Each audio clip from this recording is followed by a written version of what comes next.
یہ فرقواریت کے نام پر رسول اللہ کی ازواج مطہرات پر بھونکنے والوں کو بھی محبت کے نام سے بھی اندر داخل کر دیں گے۔ ہماری فیمیل ٹیچرز ایسی اسائنمنٹ ہاتھ میں دیتی ہیں اسٹوڈنٹس کے کہ وہ اسٹوڈنٹ کہتے ہیں وہ اسائنمنٹ ہم کر نہیں سکتے۔ اللہ کے رسول کی رسالت میں کوئی گنجائش نہیں، ختم نبوت میں کوئی گنجائش نہیں، صحابہ کی عزت ناموز حفاظت اس میں کوئی گنجائش نہیں۔ السلام علیکم ناظرین، آپ دیکھ رہے ہیں ریئل فیس میڈیا اور میں ہوں ڈاکٹر محمد عارف صدیقی۔ اپنے مہمان کا تعارف کرانے سے پہلے آپ کو تاریخ میں لے جانا چاہوں گا۔ میں نے پڑھا، آپ نے پڑھا یا سنا ہوگا کہ امام مالک، امام احمد بن حنبل، ان جیسی جو جلیل القدر شخصیات تھیں، یہ جب حکومتی احکام کو نہیں مانتی تھیں، حکومت کے خلاف بولتی تھیں تو بڑے ان پہ ظلم و ستم ہوتے تھے، انہیں بہت مصائب کا سامنا کرنا پڑتا تھا۔ آج کے علماء سے اکثر یہ شکایت رہتی ہے لوگوں کو کہ یہ ہمیں کہتے ہیں کہ اپنی پیٹھ کوڑوں کے لیے پیش کرو، اپنی کیوں نہیں کرتے؟ تو آج میں نے یہ اس طرح کے تلخ سوال پوچھنے کے لیے جامعہ مسجد ہائی کورٹ کے خطیب ڈاکٹر مفتی خلیق الرحمان صاحب کو بلایا ہے۔ السلام علیکم۔ وعلیکم السلام۔ آپ کو اندازہ ہو گیا ہوگا میرے تعارف کے ساتھ کی ہونے کیا جا رہا ہے؟ کوئی مسئلہ نہیں۔ اچھا، کوئی مسئلہ نہیں، کیونکہ اب آپ سرکاری مسجد کے خطیب ہیں تو آپ کے اوپر یہی دلیل ہے کہ پیٹھ پر کوڑے کھانے کے لیے تو آ گئے ہیں، اسی لیے چلے جی دیکھتے ہیں۔ آپ سے جی کھری کھری باتیں کروں گا۔ جی بالکل۔ سوال پہلا ٹو دا پوائنٹ، بشک چبھتا ہوا۔ مدارس کے طلباء میں فرقہ وارانہ جذبات کیوں ہوتے ہیں؟ ہم یونیورسٹیوں کے طلباء ایک دوسرے کو برداشت کرنے کو تیار ہوتے ہیں، آپ لوگ کیوں نہیں تیار ہوتے؟ دیکھیں جی، ہر شعبے کے اندر جو کمی کوتاہی ہوگی اسی شعبے کے حوالے سے ہوگی۔ یونیورسٹی کے طالب علم کو دعائے قنوت نہیں آتی تو وہ بیچارہ کیا بات کرے گا؟ لیکن مدرسے کے طالب علم کو بھی بہت کچھ نہیں آتا، یہ تو بڑی گڑبڑ ہو جائے گی۔ نہیں، وہ ایک عد ہوتا ہے، اسے تو آکسیجن کا فارمولہ نہیں آتا، زندگی بھر سانس لیتا ہے، اسے آکسیجن کا فارمولہ نہیں آتا، کہ سوال ہی غلط ہے۔ کوئی فرق نہیں پڑتا، کوئی فرق نہیں پڑتا۔ مجھے یہ بتائیں، ایک وکیل ہوتا ہے پاکستان کا مایہ ناز وکیل ہے، وہ ایسا مایہ ناز وکیل ہوتے ہیں وہ جج بننا پسند نہیں کرتے کہ ان کی مہینوں کی کمائی کروڑوں کی ہوتی ہے، جج بنے گا بیچارہ کتنی تنخواہ لے گا؟ ٹھیک ہے، اس کو شاید H2O بھی نہ آتا ہو، اسے تو سورہ اخلاص بھی نہیں آتی تھی۔ ٹھیک ہے، آپ نے جس کی بات کی ہے نا آکسیجن کا فارمولہ، تو میں اسی پہ بات کر رہا ہوں۔ لیکن فرقہ واریت مدارس کے نصاب کا حصہ نہیں ہے، یہ ان کے اندر امپلانٹ کی جاتی ہے۔ میں آپ کو بتا رہا ہوں، بات یہ ہے کہ میں نے آپ کو پہلے ایک چھوٹی سی باریک سا فرق بتایا۔ ہر شعبے میں کمی کوتاہی اس شعبے سے ریلیونٹ ہوتی ہے، irrelevant نہیں ہوتی۔ اچھا ٹھیک ہے، آپ نے کہا نا کہ کالج یونیورسٹیوں میں فرقہ واریت نہیں، مدارس میں ہے۔ ہاں جی، ارے بھائی، جو مدارس کے اندر جو اختلاف ہوگا، جو دین کے حوالے سے فرقہ واریت جس کو کہا جاتا ہے، ایک تو میں بات کروں گا فرقہ واریت کہتے کس کو ہیں، بالکل یہ بہت ہی امپورٹنٹ ہے، یہ بالکل ٹھیک ہے، اس پہ بات کروں گا۔ لیکن ابھی میں آپ کو اس چپتے ہوئے سوال کا جواب دوں، بالکل، کہ ہر شعبے کی کمی کوتاہی اس شعبے سے ریلیونٹ ہوتی ہے، irrelevant نہیں ہوتی۔ اور یونیورسٹیوں میں ہم نے بھی پروفیسرشپ کی ہے، 7-8 سال پڑھاتے رہے اور الحمدللہ پی ایچ ڈی اسٹوڈنٹس کو پڑھاتے رہے ہیں۔ تو بات کہنے کی یہ کہ ان بیچاروں کو تو قل ہو اللہ نہیں آتی، تو وہ مذہبی ایشوز پہ بات کریں کیسے؟ اچھا، یہ بھی ایک سوری میں بات آپ کی کاٹ رہا ہوں، لیکن کہیں ایسا تو نہیں کہ آپ لوگوں نے جان بوجھ کے یونیورسٹیوں پر یہ لیبل لگا دیا کہ قل اللہ بھی نہیں آتی؟ نہیں، کوئی نماز تو سارے پڑھتے ہیں۔ نہیں، نماز پڑھتے ہیں بھی، آپ دیکھ لیں دونوں پاؤں اٹھا کے نماز پڑھتے ہیں سجدے میں بھی، یہ بات نہ کیجیے گا، یہ تو ہم نے لیکن کڑوی باتیں کرنے کے موڈ میں، کوئی بات نہیں کیجیے گا، انشاءاللہ میں بھی جواب اسی طرح دوں گا۔ روٹ کاز پہ آپ جا کے دیکھیں، ان بیچاروں، یہ مظلوم ہے، میں طنز نہیں کر رہا، یہ مظلوم ہے۔ کیوں؟ ان کا نصاب تعلیم، ان کا نظام تعلیم، ان کا ماحول تعلیم، ان کے اساتذہ، ان کے مقاصد تعلیم، اس نے ان کو صم بکم عمی فہم لا یعقلون بنا کے رکھا ہوا ہے۔ مقاصد تعلیم کیا ہے؟ سر یہ دوبارہ بولیے گا ذرا، سمن بکمن والا سارا ذرا۔ صم بکم عمی فہم لا یعقلون۔ معذرت کے ساتھ، بہت معذرت کے ساتھ، یہی کچھ دینی طلباء کا ہے۔ ہمارے اکابرین جو غلط کرتے ہیں، ہمارے سیاسی زعماء جو غلط کرتے ہیں، ہم بت پرستی کی بجائے اکابر پرستی میں مبتلا ہیں، ہم ان کی شخصیت کی پوجا کرتے ہیں، ہم سمن بکمن کی اعلیٰ ترین مثال ہیں۔ میں تو پھر کالج کا پروفیسر، کالج کی یونیورسٹی کے طالب علم ہو کے ان کے خلاف بول لیتا ہوں۔ آپ لوگ بہت معذرت کے ساتھ، مگر سچ بولنا میرا کام ہے، صدیق اکبر کی نسل سے تعلق ہے الحمدللہ۔ تو میں تو یہ کہوں گا کہ یہ کوالٹی آپ میں بھی پائی جاتی ہے۔ میں نے انکار کب کیا؟ اللہ اکبر. میں نے انکار کب کیا؟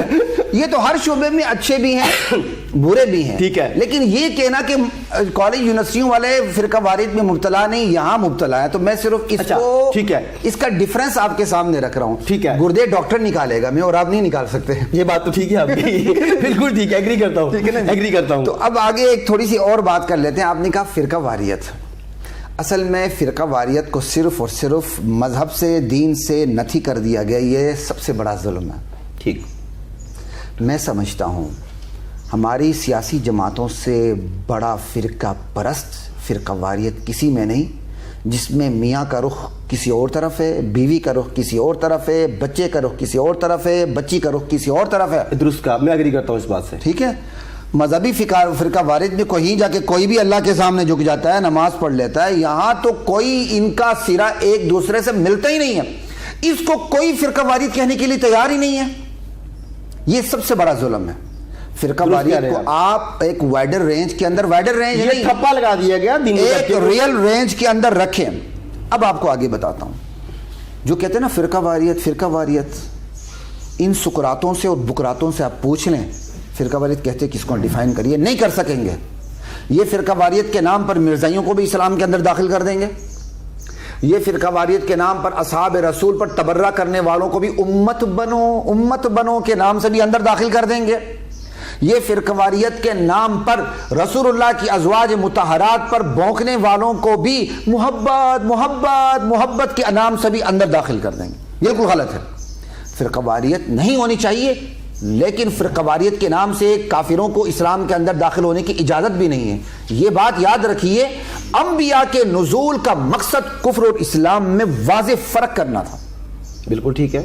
انبیاء کے نزول کا مقصد، آسمانی کتابوں کے نزول کا مقصد یہ تھا کفر، نفاق، منافقت، اسلام کھل کے بالکل الگ تھلگ ہو جائے. ٹھیک ہے نا جی. پھر جا کے مجھے اور آپ کو آپشن ہوگی. مجھے اور آپ سے مراد یہ کہ دنیا کو. جی ٹھیک ہے. ورنہ تو ہم تو اوتھ لے چکے ہیں، ہمارے پاس کوئی آپشن نہیں ہے. ٹھیک ہے. ٹھیک ہے کہ وہ اب غیر مسلم اسلام کو قبول کرتا ہے کہ نہیں. بھائی اسلام کو قبول کرنے سے پہلے اس کے سامنے اسلام واضح ہونا چاہیے، کفر الگ ہونا چاہیے، اسلام الگ ہونا چاہیے. وہ اللہ نے اپنے نبیوں اور اپنی کتابوں کے ذریعے کر دیا، وہ اتنا الگ الگ ہے. لیکن آج ہم نے فرقہ واریت کے عنوان سے اسلام کی حدود کو ہم نے اتنا کھول کے رکھ دیا ہے، دھند پیدا کر دیا. ہاں جی. ہم وہ دھند نہیں جی، وہ تو سارا کا سارا بلیک ایریا ہم وائٹ ایریا کے اندر لا رہے ہیں. گرے ایریا ہم نے کہاں رہے؟ ہم گرے میں نہیں رہ رہے نا.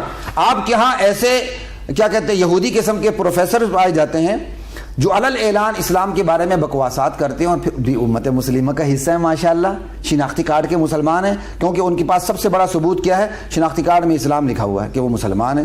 وہ سیکچول لائف کی بات کرتے ہیں. نہیں جی، ایک سیکس فری سوسائٹی ہونی چاہیے.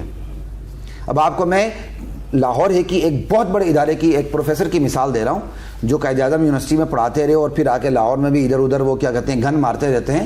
تو ایک بات پہنچی کہ وہ لیکچر دے رہے تھے. ڈیورنگ لیکچر انہوں نے کہا جی پاکستان کے اندر سیکس فری سوسائٹی ہونی چاہیے. تو لیکچر کے بعد ان کا ایک اسٹوڈنٹ ان کے گھر پہنچ گیا. گھر پہنچنے کے بعد کہا جی کیوں ہے؟ کہا سر میں آپ کی بیٹی سے ملاقات کرنا چاہتا ہوں. کیوں؟ کہا میں ان کے ساتھ سیکس ریلیشن رکھنا چاہتا ہوں. کہتے تم پاگل ہو گئے؟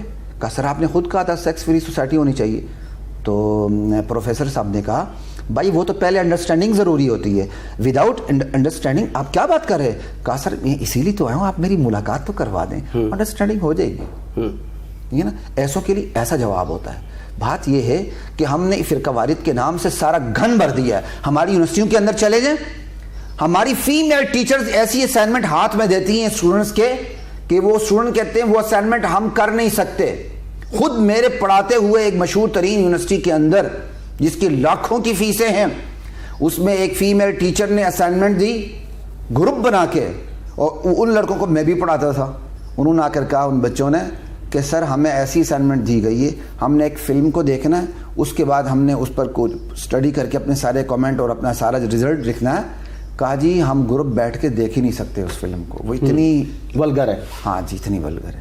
تو بات یہ ہے کہ ہم نے کہا نا فرقہ وارث نہیں ہونی چاہیے، ہم نے پارسیوں کو، مجوسیوں کو، اصحاب رسول کے دشمنوں کو، قادیانیوں کو، نبوت پر کو ہٹ کرنے والوں کو، سب کو اسلام کے اندر داخل کر دیا؟ نہیں، فرقہ وارث کے لحاظ سے آپ کو وہی بات کرنی پڑے گی جو میں آپ کو ایک پروگرام میں کر چکا ہوں، وہ یہی ہے کہ اصول کے اندر آپ سمجھوتا نہ کریں، فروع کے اندر آپ کیا کہتے ہیں انوالو نہ ہوں، فروع کے اندر آپ مالک ہیں، گنجائش رکھیے، اصول کے اندر کوئی گنجائش نہیں ہے، اللہ کی توحید میں کوئی گنجائش نہیں، اللہ کے رسول کی رسالت میں کوئی گنجائش نہیں، ختم نبوت میں کوئی گنجائش نہیں، صحابہ کی عزت، ناموز، حفاظت اور ان کا ہمارے لیے مقتدا ہونا اور ان کا امت کے لیے معیار بن کے سامنے آنا، اس میں کوئی گنجائش نہیں کہ دوسری رائے ہو۔ صحابہ تمام کے تمام عادل تھے، رضی اللہ عنہم ورضوا عنہ، صحابہ سب سے افضل تھے امت میں، اور پوری مخلوق میں انبیاء افضل ہیں، انبیاء سے اوپر کوئی منصب نہیں ہے، انبیاء کے علاوہ کوئی معصوم سمجھتا ہے، انبیاء کے علاوہ کسی نے اگر کوئی ایسا منصب ایجاد کیا ہے وہ انبیاء کے برابر ہے یا انبیاء سے اوپر ہے، وہ کفر کر رہا ہے، وہ کافر ہے، اور وہ کافر اگر اسلام کا نام دیتا ہے تو وہ ساتھ ساتھ بہت بڑا رئیس المنافقین بھی ہے، تو ایسوں کی اسلام میں کوئی گنجائش نہیں۔ بات روٹ کاز سے شروع کریں، اور روٹ کاز سے شروع کرنے کے لیے قربانیاں دینی پڑتی ہیں، اپنی انا قربان کرنی پڑتی ہے، بلکہ اپنی جان بھی داؤ پہ لگانی پڑتی ہے، تب جا کے ایمان بچتا ہے۔ میں کہوں کہ میری انا کو چوٹ بھی نہ پڑے اور میری جان کو بھی کچھ نہ ہو، اور میں ہر طبقے، ہر مکتبہ فکر کے اندر مقبولیت بھی حاصل کروں، ابو جہل بھی میری تعریف کرے، عبداللہ بن ابی بھی میری تعریف کرے، ابو بکر کا جانشین بھی میری تعریف کرے، این خیال استو محال استو جنون۔ جب آپ دین کا نام لے کے آئیں گے، خدا پاک کی قسم ایک طبقہ آپ کے حق میں ہوگا، باقی سارے طبقے آپ کے مخالف ہیں۔ ایسے ہی ہوگا۔